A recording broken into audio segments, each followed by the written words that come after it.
Hello बच्चों, कैसे हैं आप लोग। मैं हूं Nisha Jain. Welcome to my channel college master classes. ये है हमारी कंपनी लॉ का पार्ट 6। इससे पहले हमने पार्ट 1 to 5 कवर किए। उसमें हमने बहुत सारे कंसेप्ट्स देखे हैं, बहुत सारी चीज़ें समझी। अगर आपने वो वीडियोस नहीं देखी है तो देख लीजिएगा। और अगर आप हमारी कंपनी लॉ की सीरीज़ को फॉलो कर रहे हैं तो हम कमेंट सेक्शन में अपनी अटेंडेंस लिख दीजिएगा।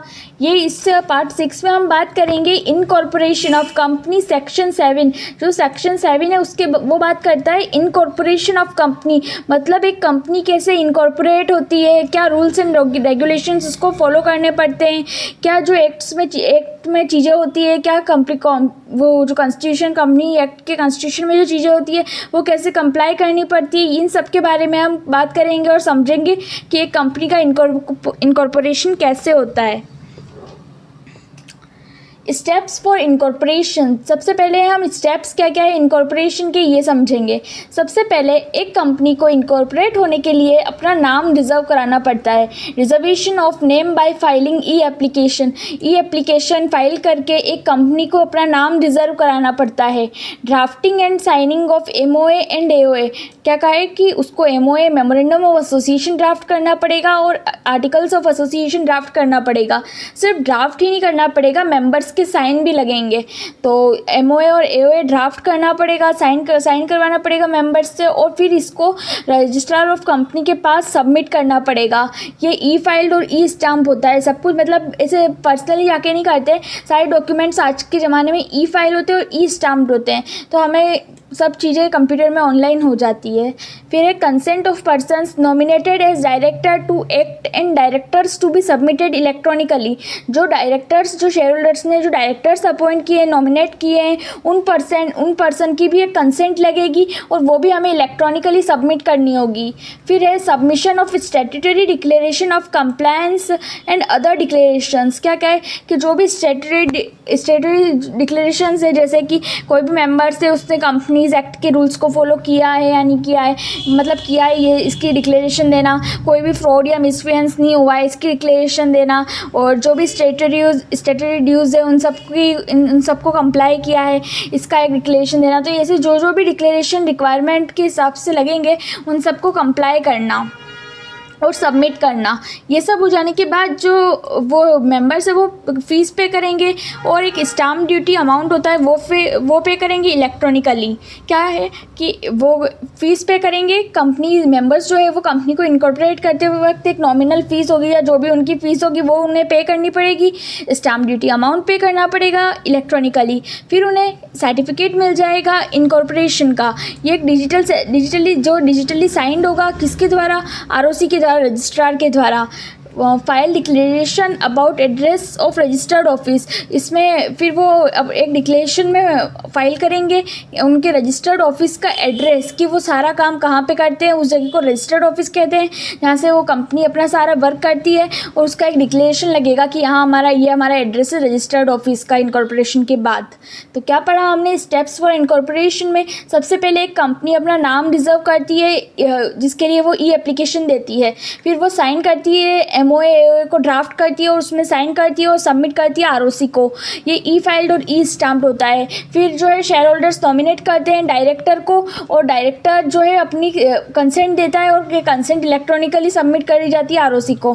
फिर है स्टैट्यूटरी डिक्लेरेशंस सबमिट की जाती है, जो भी वो कंप्लाई कर रहे हैं वो स्टैट्यूटरी डिक्लेरेशन सबमिट करनी पड़ती है ROC को। फिर ये सब होने के बाद जो फीस है इनकॉर्पोरेशन की वो देनी पड़ती है और अमाउंट ऑफ स्टाम्प ड्यूटी है ये इलेक्ट्रॉनिकली सेंड करना पड़ता है।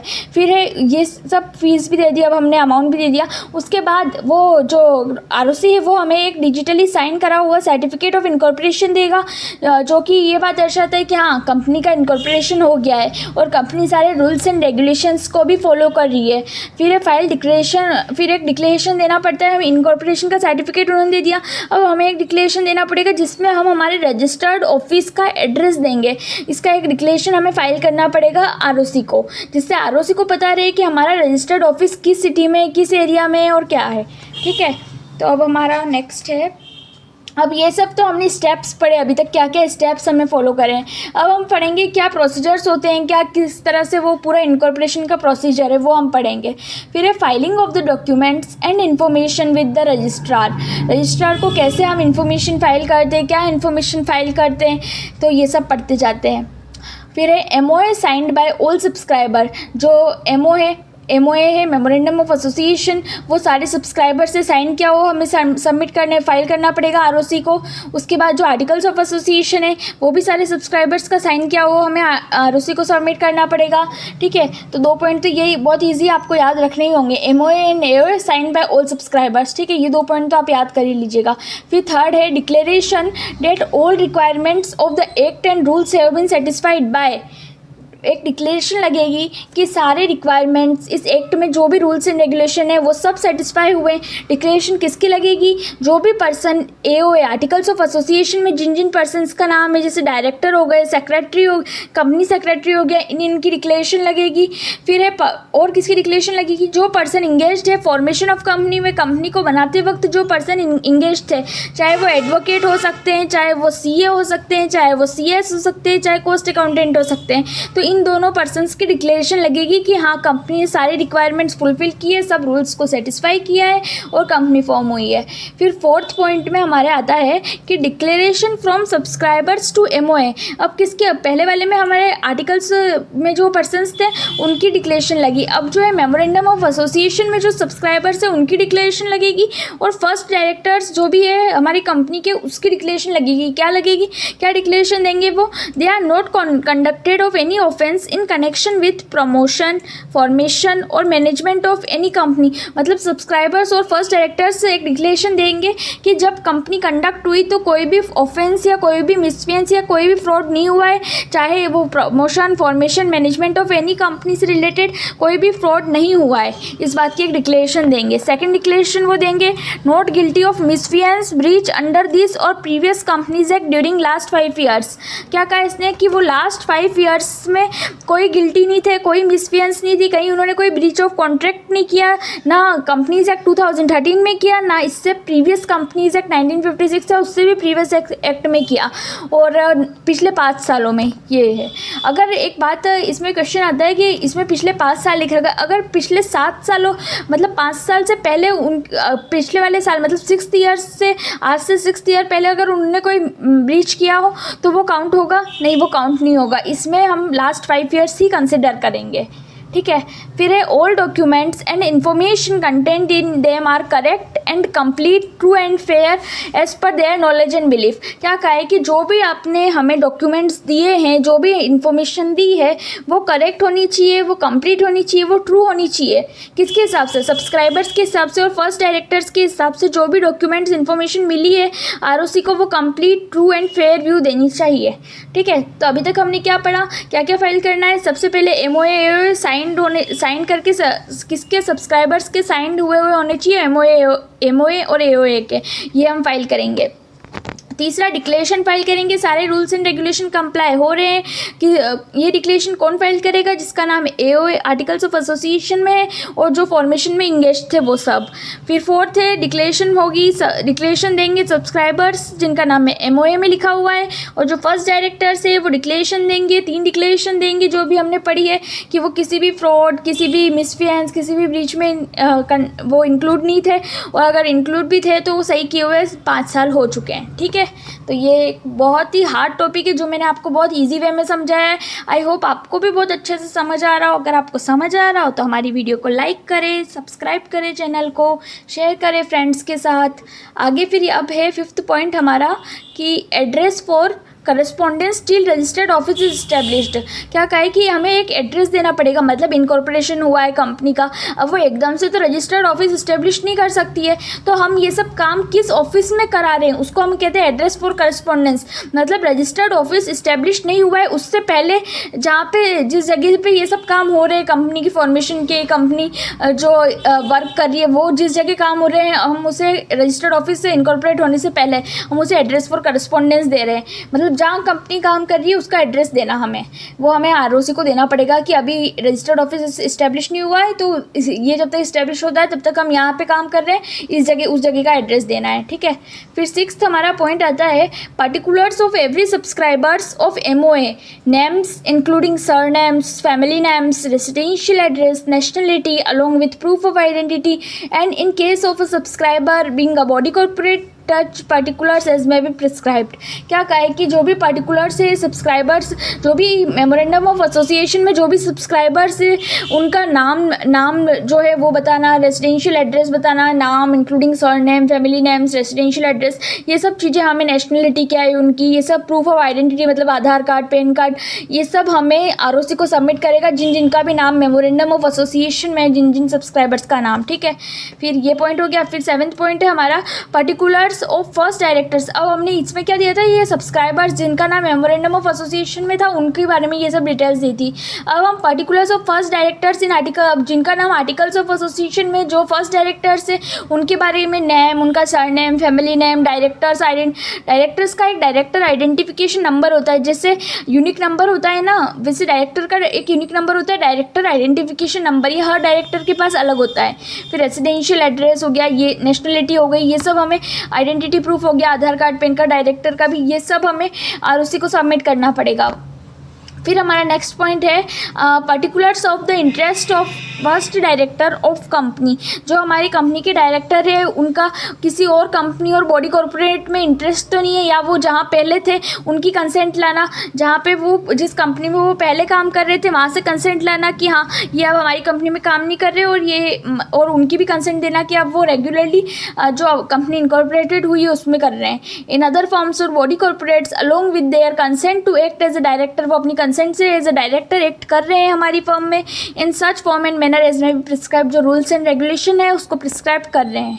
ठीक है, तो ये हमने फर्स्ट वाला जो सबसे मेन पॉइंट था वो समझ लिया है, filing of the documents and information with the registrar. इसमें हमने 8 पॉइंट्स देखे हैं, आप इसको घर पे 2 बार पढ़ना, आपको अच्छे से समझ आ जाएंगे, ऑनलाइन भी हो जाएंगे। नेक्स्ट है हमारा, अब हमने सारी चीज़ें रजिस्ट्रार ऑफ कंपनी आरओसी को फाइल तो कर दी, इसके बाद क्या होगा, इसके बाद जो है वो आरओसी हमें सर्टिफिकेट ऑफ इनकॉर्पोरेशन देगा, issue of certificate of incorporation on the registration. एक रजिस्ट्रेशन हो जाएगा हमारा तो वो सर्टिफिकेट ऑफ इनकॉर्पोरेशन देगा the registrar on the basis of documents. जो भी हमने डॉक्यूमेंट्स उनको फाइल किए, जो भी इन्फॉर्मेशन हमने फाइल की है उसके बेसिस स्पेशल रजिस्टर वो उन सब इन्फॉर्मेशन और डॉक्यूमेंट्स को रजिस्टर करेंगे, सारे डॉक्यूमेंट्स को, the register and issue a certificate of incorporation, और एक सर्टिफिकेट ऑफ इनकॉर्पोरेशन इशू करेंगे इन प्रिस्क्राइब्ड फॉर्म। ये प्रिस्क्राइब्ड फॉर्म में होगा to effect that the proposed company is incorporated under this act. वो जो सर्टिफिकेट ऑफ इनकॉर्पोरेशन होगा वो इस बात का प्रूफ होगा कि ये कंपनी इनकॉर्पोरेटेड हो चुकी है अंडर दिस एक्ट, मतलब अंडर कंपनीज एक्ट 2013 के रूल्स एंड रेगुलेशन फॉलो करके ये कंपनी इनकॉर्पोरेटेड हुई है। नेक्स्ट है हमारा allotment of corporate identity number. ये हर जो भी कंपनी इनकॉर्पोरेटेड होती है, इनकॉर्पोरेशन के बाद सर्टिफिकेट ऑफ इनकॉर्पोरेशन के बाद हर कंपनी को मिलता है। ये हर कंपनी का यूनिक आइडेंटिटी नंबर होता है। ये बताता है कि ये मतलब एक कंपनी को आइडेंटिटी देता है, डिस्टिंक्ट आइडेंटिटी देता है। तो इसके बारे में समझते हैं क्या होता है। On and from the date mentioned in the certificate of incorporation, जो सर्टिफिकेट ऑफ इनकॉर्पोरेशन में जो डेट मेंशन कर रखी है, द रजिस्ट्रार शैल अलॉट, यहाँ पे ए भी यही ऊपर रह गया थोड़ा सा, allot to the company a corporate identity number. मतलब जो incorporation of certificate of incorporation में जो डेट मेंशन कर रखी है उसके बाद कंपनी को रजिस्ट्रार को आरओसी को अलॉट करना पड़ेगा identity number, corporate identity number जिसको हम सिन कहते हैं, which shall be a distinct identity, जो कि एक डिस्टिंक्ट आइडेंटिटी होती है हर कंपनी के लिए, and which shall also include in the certificate, और जो इसके सर्टिफिकेट में भी जो इनकॉर्पोरेशन का सर्टिफिकेट होगा उसमें भी उसके सिन नंबर के बारे में लिखा हुआ होगा। ठीक है, तो अभी तक हमने क्या पढ़ा, सबसे पहले हम सारी डॉक्यूमेंट्स जो है वो सब चीज़ें आरओसी को फाइल करते हैं। सेकंड, फिर वो हम सब डॉक्यूमेंट्स इन्फॉर्मेशन फाइल कर लेते हैं तो वो उसको रजिस्टर कर लेती है आरओसी, और हमें एक सर्टिफिकेट ऑफ इनकॉर्पोरेशन देती है। सर्टिफिकेट ऑफ इनकॉर्पोरेशन देने के बाद जो है आरओसी हमें अलॉट करती है एक कॉर्पोरेट आइडेंटिटी नंबर, जो हर कंपनी का डिस्टिंक्ट आइडेंटिटी नंबर होता है। अब है फोर्थ हमारा, maintenance of copies of all documents and information, जो भी हमने डॉक्यूमेंट, जो भी हमने इन्फॉर्मेशन जो है वो ROC को फाइल की है तो वो उसे कैसे मेंटेन करती है उसकी कॉपीज़ को। The company shall maintain and preserve at its registered office copies, जो कंपनी है वो कैसे मेंटेन करती है ये भी है। द कंपनी कैसे मेंटेन करती है और प्रिजर्व करती है रजिस्टर्ड ऑफिस कॉपीज़ को of all documents and information is originally filed till it's dissolution. मतलब क्या कहा गया है कि अगर कोई भी कंपनी को अपने जो ये स्टार्टिंग इनकॉर्पोरेशन की जो डॉक्यूमेंट्स है, ये सब इन्फॉर्मेशन है, ये मेंटेन करनी पड़ेगी, प्रिजर्व करके रखनी पड़ेगी। कब तक? जब तक ये कंपनी डिसॉल्व नहीं हो जाती है तब तक हमें ये जो है ये सारे डॉक्यूमेंट्स प्रिजर्व करने रखने पड़ेंगे। मतलब जब तक ये कंपनी वाइंड अप नहीं हो जाती है, जब तक ये कंपनी डिसॉल्व नहीं हो जाती है, as per the companies act 2013 हमें ये सब डॉक्यूमेंट्स मेंटेन करके रखने पड़ेंगे, प्रिजर्व करके रखने पड़ेंगे एक कंपनी को। ये कंपनी की ऑब्लिगेशन है, उससे ये सब करना पड़ेगा जब तक ये कंपनी डिसॉल्व नहीं हो जाती है तब तक उससे सारे डॉक्यूमेंट्स को मेंटेन करके रखना पड़ेगा, प्रिजर्व करके रखना पड़ेगा। फिर 5th पॉइंट आता है हमारा फर्निशिंग ऑफ फॉल्स और इनकरेक्ट इन्फॉर्मेशन और suppression of any material fact. अगर किसी ने जब वो कंपनी बना रहा था, कंपनी का इनकॉर्पोरेशन कर रहा था और उसने कोई फॉल्स और इनकरेक्ट इन्फॉर्मेशन दे दी है, चाहे वो जाने अनजाने हो, चाहे कैसे भी हो, चाहे वो ड्यूरिंग इनकॉर्पोरेशन का प्रोसेस चल रहा था तब दी है या फिर इनकॉर्पोरेट होने के बाद कोई इन्फॉर्मेशन देनी थी और उसने वो इन्फॉर्मेशन गलत दे दी है। यही कहा गया है कि फर्निशिंग ऑफ फॉल्स और इनकरेक्ट इन्फॉर्मेशन और suppressing of material fact at the time of incorporation, चाहे वो टाइम ऑफ इनकॉर्पोरेशन मतलब during the process of incorporation हो। क्या कहा है? During the process of incorporation, मतलब इनकॉर्पोरेशन हो रहा था उस प्रोसेस के बीच दिए, चाहे वो पोस्ट इनकॉर्पोरेशन हो या इनकॉर्पोरेशन हो गया उसके बाद कोई झूठी इन्फॉर्मेशन दी है, कोई फॉल्स और इनकरेक्ट इन्फॉर्मेशन दी है, कोई फॉल्स डॉक्यूमेंट दिया है या सप्रेस किया है कोई मटेरियल फैक्ट को, कोई मटेरियल फैक्ट छुपाया है उन्होंने कंपनी को इनकॉर्पोरेट करते वक्त, तो फिर क्या पनिशमेंट होगी ये देखते हैं। If any person furnishes any false or incorrect particulars of any information or suppresses any information of which he is aware in any of the documents, चाहे वो अवेयर है, मतलब उस पर्सन को पता था कि हाँ मैं ये गलती कर रहा हूँ और ये मटेरियल फैक्ट मेरे को देना ज़रूरी है at the time of the incorporation या एट द पोस्ट इनकॉर्पोरेशन, ये बहुत मटेरियल फैक्ट है और ये मुझे देना पड़ेगा ROC को, पर उसने नहीं दिया या उसने कोई गलत information they the. He is aware in any of the documents filed with the registrar in relation to the registration of a company, he shall be liable for the action for fraud under section 447। क्या कहा है कि अगर कोई person जो है false information या तो दे देता है या उसे पता चलता है उसने फॉल्स इन्फॉर्मेशन दे दी है या फिर वो जानबूझकर फॉल्स इन्फॉर्मेशन देता है, तो फिर वो फ्रॉड के एक्शन के लिए लाइबल होता है और उसे पनिशमेंट मिलती है अंडर सेक्शन 447 के हिसाब से। जो पनिशमेंट बताई गई है वो उसे मिलती है। सेक्शन 447 को हम अच्छे से पढ़ेंगे, एक वीडियो पूरी लाऊंगी मैं आपके लिए, चाहे वो वीडियो छोटी हो, उसमें हम 447 सेक्शन को अच्छे से कवर करेंगे। ये एक बहुत इंपॉर्टेंट सेक्शन है जो आपको पूरी कंपनी लॉ में पढ़ने को मिलेगा कि कोई भी पनिशमेंट हुई, कोई भी फ्रॉड हुई तो उसके लिए सबसे पहले जिस सेक्शन को लाइबल करते हैं वो सेक्शन होता है 447। तो इसके लिए अच्छे से पढ़ेंगे हम, ठीक है। तो ये हमने समझ लिया इसका 5th पॉइंट। अब आता है कि ऑर्डर ऑफ द ट्रिब्यूनल। अब मतलब during the process of incorporation, मतलब कंपनी इनकॉर्पोरेटेड नहीं हुई उससे पहले अगर कोई फॉल्स इन्फॉर्मेशन दी है तो हमने पढ़ा था वो सेक्शन 447 के लिए लाइबल हो जाएगा। पर अगर कंपनी ऑलरेडी इनकॉर्पोरेटेड हो गई है, अगर उसमें पब्लिक का इंटरेस्ट जुड़ चुका है तो अब उसे सिर्फ सेक्शन 447 में लाइबल नहीं करेंगे, अब उस कंपनी पे एक्शन लिया जाएगा और ट्रिब्यूनल ऑर्डर देगा एक्शन लेने का, क्योंकि उसमें पब्लिक का इंटरेस्ट है, ठीक है। तो यही बात कही गई है। एक सेकेंड, ये हमारा 6th पॉइंट है, सॉरी मैं यहाँ लिखना भूल गई थी, ये हमारा 6th पॉइंट है, ठीक है। फिर है if a company is already incorporated, अगर वो कंपनी इनकॉर्पोरेटेड हो चुकी है बाय फर्निशिंग एनी फॉल्स और इनकरेक्ट इन्फॉर्मेशन, कोई भी फॉल्स और इनकरेक्ट इन्फॉर्मेशन को सबमिट करके वो कंपनी इनकॉर्पोरेटेड हो गई है और वो रिप्रेजेंट और सप्रेसिंग एनी मटेरियल फैक्ट, वो कोई भी मटेरियल फैक्ट छुपा रही है, ऐसे रिप्रेजेंट कर रही है कि ये मटेरियल फैक्ट नहीं है, या जो फ्रॉड किया है वो उसे ऐसे रिप्रेजेंट कर रही है कि सब कुछ सही है, तो फिर ट्रिब्यूनल जो है वो एक्शन लेगा। May be file to tribunal after giving a reasonable opportunity of being heard the tribunal shall pass such order. एक वो कंपनी को रीजनेबल अपॉर्चुनिटी देगा सुनने की कि हाँ, अगर कंपनी को कहेगा कि आपको कुछ बोलना है आपके बिहाफ में कि आपने ये सब क्यों किया या आपको कोई सफाई देनी है, तो ऐसी एक reasonable opportunity of being heard देगा ट्रिब्यूनल उसे, और फिर ट्रिब्यूनल ऑर्डर दे सकता है क्या ट्रिब्यूनल क्या ऑर्डर दे सकता है? Direct removal of the name of the company, कि वो कंपनी का नेम ही रजिस्टर में से रिमूव कर दे, मतलब जो रजिस्टर ऑफ कंपनीज है आरओसी है उसमें से कंपनी का नेम ही रिमूव कर दे। और सेकंड ऑर्डर दे सकता है वो pass in order for the winding up of the company, वो कंपनी को कह सकता है कि अब तुम्हें वाइंडिंग अप करना पड़ेगा, सब खत्म करना पड़ेगा, कंपनी को बंद करना पड़ेगा, ये ऑर्डर भी दे सकता है। फिर है direct that liability of the member shall be unlimited, वो ये भी कह सकता है कि मेंबर्स तुमने फ्रॉड किया है, अब तुम्हारी लिमिटेड लाइबिलिटी होती थी ना कंपनी में, अब तुम्हें वो फीचर नहीं मिलेगा, अब तुम्हारी लाइबिलिटी अनलिमिटेड हो गई है, तुम तुम्हारे पर्सनल एसेट्स बेच के भी कंपनी की लाइबिलिटी को फुलफिल करो और जो तुमने पब्लिक को नुकसान पहुंचाया उसकी भरपाई करो, ऐसा भी कह सकता है।